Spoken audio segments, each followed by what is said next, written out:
Hello guys! So ayan guys, naliligo ako ngayon. As you can see guys, sa likod ko napakadumi.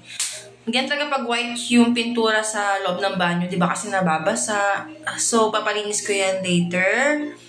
Kasi ako nagbababad ako ng cream ngayon sa buhok ko and then sa mukha ko, kaya andito ako. Nakaupo lang ako ngayon, pwede ako tumatay. Ayan.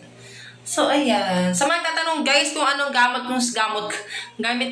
Ang gamit kong sabon guys is naglalaro lang. Silka Gabriel. CY Gabriel. Tapos yung pang-katawan ko yung mga sa germ. Safeguard or Bioderm. Tapos syempre talaga Piari. Pero wala kasi akong Piari ngayon. Kaya hindi ko maipakita sa inyo. Pero ayun talaga yung aking ginagamit. Pag sa katawan. And then sa mukha, nakakaputi talaga. Pero ayun guys, bibigyan ko minsan ng review yun. Yung mga sabon na aking gigamit na talagang effective na nakakapampaputi.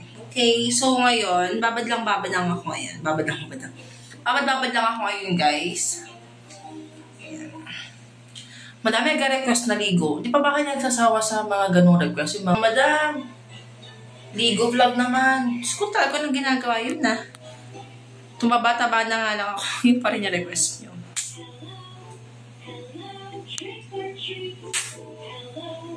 Hello.